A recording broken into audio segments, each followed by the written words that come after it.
I just hit the record button, and you might be asking yourself, if you're a subscriber of mine, Skits, where the hell are you? And I am at my buildings, my residential buildings, local park. I'll show you what it looks like. You know, we got a beautiful tree. We got a beautiful like mini set for children to play. We even have a basketball hoop and kind of like a basketball half court. It's a little bit run down, as you can see, but it's pretty good. And you are reading the title of the video. Yes. And I started smoking weed or marijuana when I was 13 years old.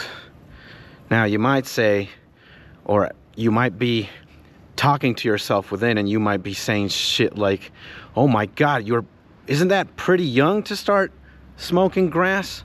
Like, you're not even 15, 16 years old. And you are absolutely right. I probably had a very early start in the drugs department. But yeah, that is my truth. And the reason I am talking about this, or the reason that I am sharing this right now, is because I want to be as open and as transparent as I can be in my YouTube channel. I want this YouTube channel to be as authentic and as genuine as it could possibly be. And I have to, you know, come clean, and I want to come clean about certain things. And I also want you to have an idea about who it is that you are supporting exactly when you watch my videos, or when you know, subscribe to my YouTube channel, or when you like my videos. You will also have to excuse me if there are car engines here and there. My park is absolutely right there. If you can see that gate right there, there's, you know, a street, and cars come and go forth. So yeah, I started smoking marijuana, I started smoking grass at 13 years old. Pretty insane now in retrospect, when I, you know, look back at my life and look back at the choices I have made. And I'm not necessarily ashamed of what I used to do in the past. I'm also talking about these things because maybe through my own experiences, somebody can relate, or somebody can, you know, maybe find some advice, and throughout my experiences maybe learn a thing or two.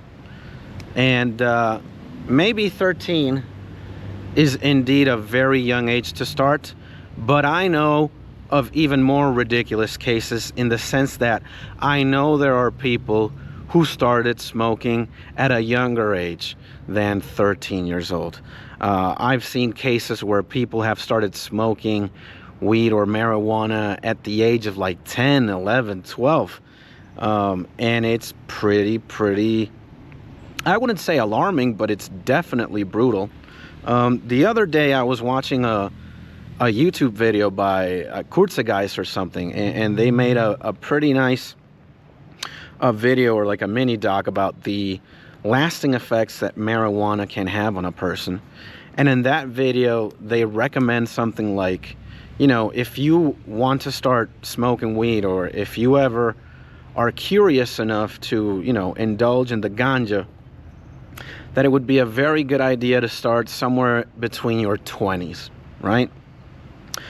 I do not know the legality of marijuana where you are, but maybe you are somebody who's watching me from the United States of America. And I know that right now there are a lot of flexible policies, and even in some states it's legal.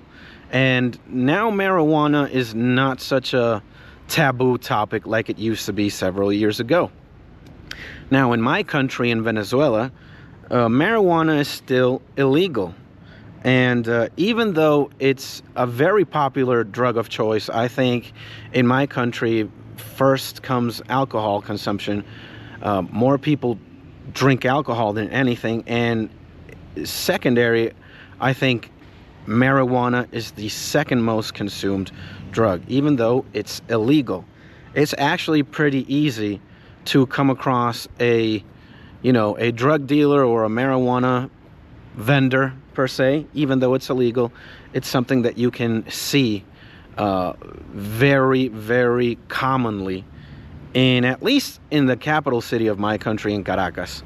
There are definitely a lot of people who smoke weed, and many times I am walking throughout my city, or I'm walking through parks, I'm visiting certain places, public places, and I get the scent of marijuana, and somebody has to be smoking close by. And people know, like, if you've smoked weed before and you're outside and you smell it, you for sure know that somebody is smoking. Now, if you don't know what marijuana smells like, then you wouldn't know, right? But I'm not a weed smoker now, but I used to. I quit, let's say, not too long ago, but I smoked at least 17 years of my life, or even more. 13, actually even more, maybe like 20 something. That's pretty insane. So a marijuana smoker evidently knows what marijuana smells like. And if you're a person who smokes weed, then you most likely have come across the scent of it before in many places. Maybe you're taking a hike and you get the whiff, or maybe you're at a park and you take a whiff. Maybe, you're at your local park's basketball court or football court, and you come across a smell. And that's because people are smoking it. I'm not here to judge or criticize either, right? If you are a person who partakes in this habit, if you are a person who smokes marijuana, I'm not here necessarily to tell you, hey, you should stop, because that's not what I necessarily want to do. You do whatever it is that you want to do with your life, and you are also free to make any decision or take any action of your pleasing and choosing. And by no means am I to judge or to criticize you if you do or if you don't smoke, if you do or you do any other kinds of drugs, if you started smoking early, if you smoke late. I mean, ideally speaking, I want you, whoever's watching me, to be as healthy as you could. And marijuana, certainly, at least on a recreational level, is not something bad, right? Like, if you smoke from time to time, let's say if you smoke like once a week or once every 2 weeks, and you're not hurting anybody, you're not causing anybody problems, or you're not, disturbing the peace, as they say, it's fine. But it certainly did become a problem for me the older I got. And I could easily say that I got addicted to marijuana by the time I was like 19 or 20 years old, when I used to live in China abroad a long time ago. So if it is a problem, or if you find yourself in certain binds because of your habit or because of your addiction, quote unquote, then I would recommend you to, hey, maybe, tone it down a notch or two. Maybe don't smoke so much. If you are stopping to socialize with your friends, or if you are not going to the gym, or if you are procrastinating and postponing things, and it starts to become a problem, then I would advise you to stop. But as long as it isn't a problem, and as long as you are doing what it is that you're supposed to be doing, I don't really see a problem, right? Now, I think in many countries you can get in trouble if you get caught by the law, right? And you might get served some consequences. And we don't want you going to jail because of that. So I would advise you also to smoke in a very controlled and safe environment where you're not going to get in trouble with the with the police, because you most likely might get in trouble. Not every country is like the US. Not every country is like Uruguay in South America. Not every country is like Holland in Europe, where you have, very flexible policies, or even cannabis or marijuana is legal. So, just be careful is what I'm trying to say. And I'm going to start opening up more and more and more and more about my life. That is something that I want to do. That is a feedback that I got thanks to one of my best friends. He told me, hey man, I think you can really teach a thing or two to people just alone on the experiences you've had as a person. So I'm here to be frank. I'm here to be open. Let's say that at one point in my life, I used to be ashamed, right? It's not necessarily a badge of honor for me to kind of boast or declare or say that I started smoking weed at a very young age, or that I am a recovering addict, but I have to live with the consequences of my decisions. And you could say that I did not take very intelligent or wise decisions in my teens or in my 20s, and I am kind of suffering the consequences today in my 30s because of the things that I decided to do in my past. Maybe before I was ashamed, but now I am not. And through my experiences or my testimonies, I just want to be incredibly open. Sorry if the wind is causing some audio. I know it's kind of windy. I can't even see my hair blow. But through my testimony, maybe I can help you out, or maybe you can relate.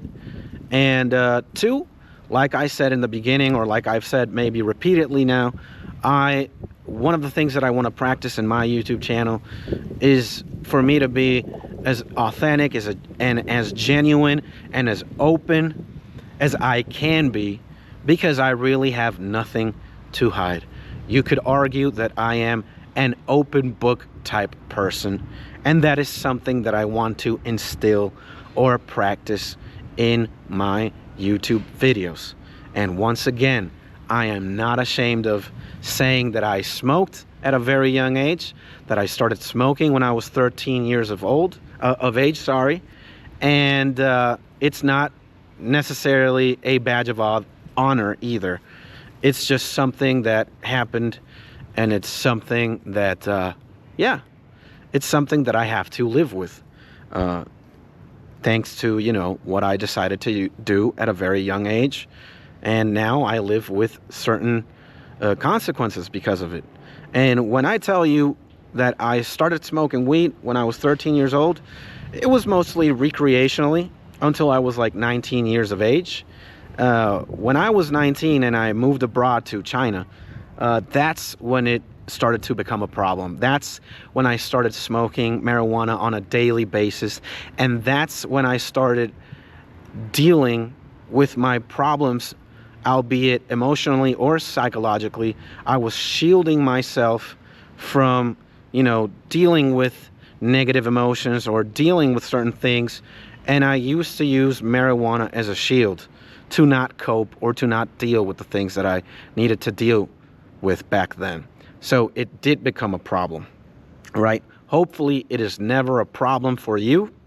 And throughout these YouTube videos, I will keep talking a little bit more and more about my drug consumption and my drug addiction. And hopefully you might learn a thing or two. And hopefully you might also relate. And yeah, I think that's it.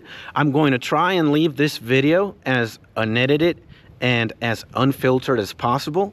That way I can see where exactly I'm making the mistakes I consider to be mistakes. For example, the many uhs or the many pauses, or when I'm not necessarily talking very fluidly. And I want this to be as authentic as possible. And with that being said, I hope you have a beautiful day. Like we say in this YouTube channel, I hope you are in your happy and safe place. And I will see you in the next YouTube video, or in my next live stream, And with that being said, peace.